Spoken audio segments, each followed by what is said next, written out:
Talvez você já tenha lido a história do carcereiro em Atos capítulo 16. Por que Paulo e Silas não disseram nada sobre o arrependimento àquele carcereiro em Filipos? Porque foi como um pecador arrependido que ele fez a pergunta: Senhores, o que é necessário que eu faça para me salvar? Isso está em Atos capítulo 16, versículo 31. Lendo a sua história, podemos observar a mudança que se operara nele em poucas horas. De um homem brutal e de coração duro, ele foi transformado em um ansioso inquiridor por salvação. O que havia feito a diferença? Terror, sem dúvida. Mas havia outra influência em ação que parece ter tocado seu coração e produzido uma medida de arrependimento. Que influência foi essa? A bondade de Deus. Quando em desespero aquele carcereiro estava prestes a tirar a própria vida, uma voz alta caiu em seu ouvido. Não te faças mal, disse o apóstolo Paulo. Aquela voz lhe revelou o fato de que havia alguém que se importava com ele. O cuidado é interessante que Paulo e Silas mostraram por sua cruel gratidão. Foi o eco do interesse e amor do próprio Deus. Foi uma revelação da bondade de Deus para a alma do homem.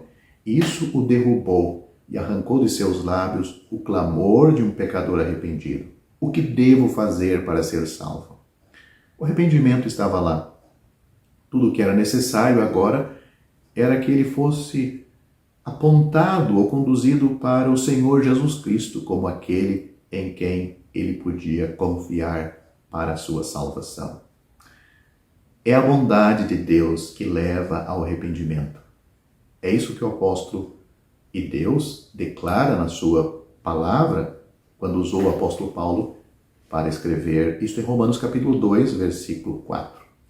Quando um homem morre em seus pecados, ele passa para sempre fora da esfera onde a bondade de Deus está ativa. Pode haver remorso nas regiões dos perdidos, mas nenhum arrependimento. Pelo contrário, o choro e o lamento são acompanhados pelo ranger de dentes, que é uma coisa muito diferente do arrependimento. Note isto, você que ainda não é salvo, e tome nota. Não há nada no inferno para mudar o coração de uma pessoa. A Escritura é clara que agora é o dia da salvação. É nesta vida que nossos destinos eternos devem ser fixados. Lendo o Evangelho de Lucas, no capítulo 16, o homem rico no inferno é representado como desejando que seus irmãos fossem advertidos. Ele diz, se alguém fosse ter com eles, ou se alguém dentre os mortos fosse ter com eles, eles se arrependeriam, ou eles se arrependerão. Mas ele nunca diz algo como, eu me arrependo, eu estou arrependido, fala para os meus irmãos isto, que eles também se arrependam. Os perdidos no inferno percebem que o dia de seu arrependimento se foi para sempre e dura e só perdura um eterno remorso. O apóstolo Pedro, falando aos religiosos da sua época, religiosos, mas não salvos, que fora de Cristo não há salvação. Note o que ele disse.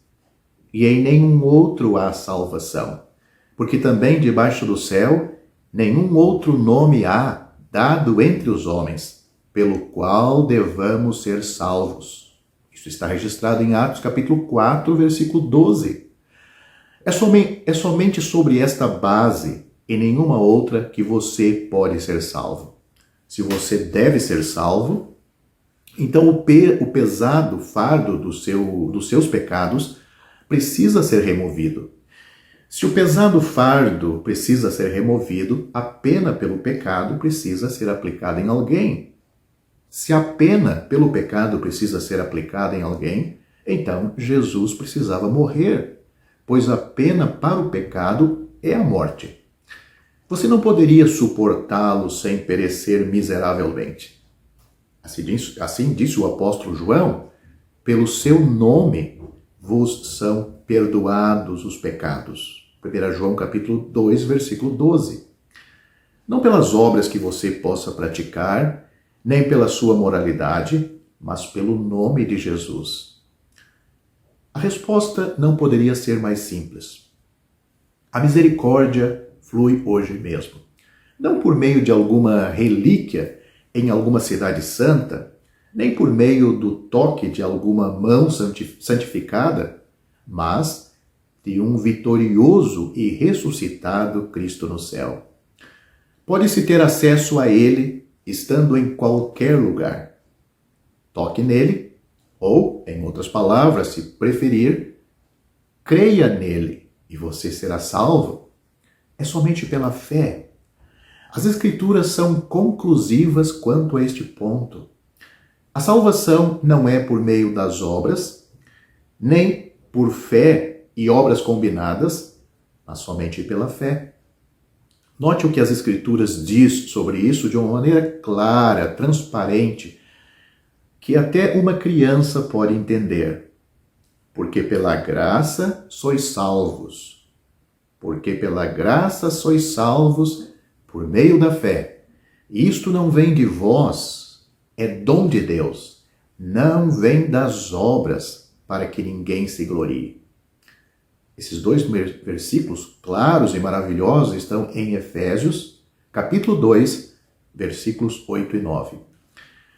Mas preciso alertar que há ou existe multidões de pessoas que creem no que ouvem acerca de Cristo e do Evangelho, mas que nunca creram confiadamente no Senhor Jesus para a sua salvação.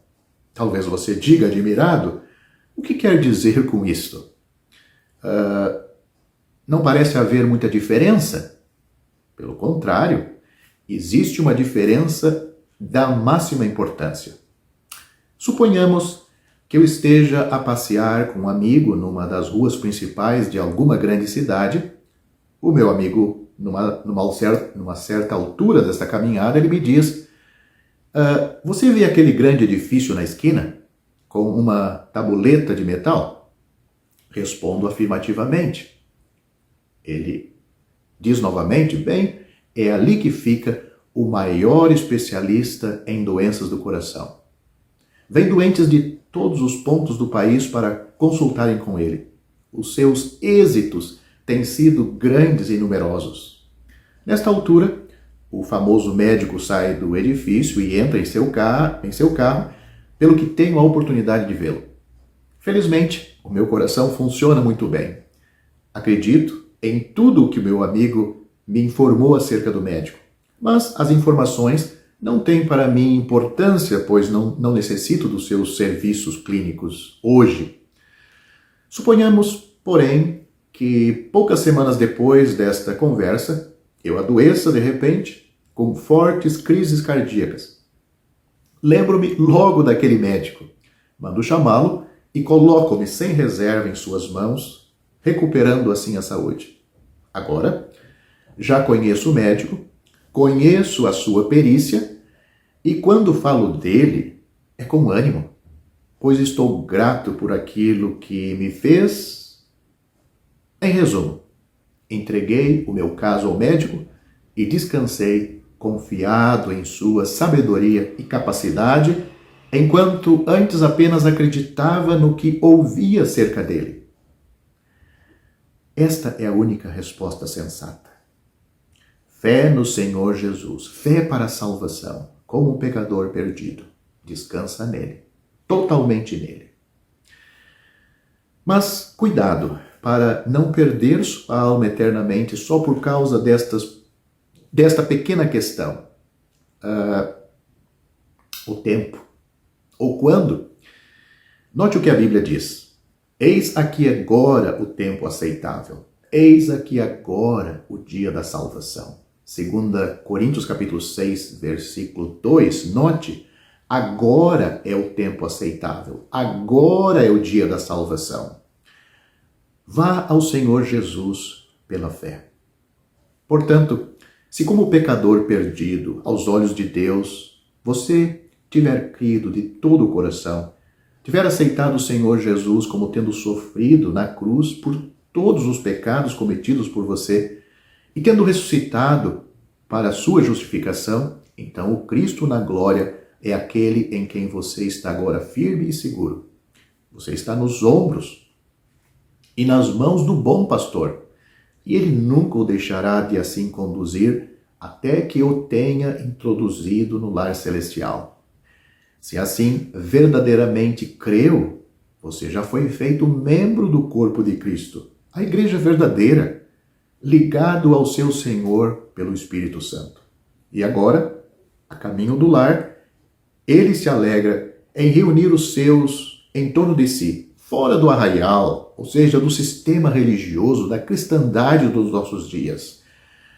Reunido em torno de si e ao seu nome exclusivamente, até que ele volte para levar-nos todos a este lar, para estarmos sempre com ele e sermos semelhantes a ele, por todo sempre, na glória, para o seu eterno louvor.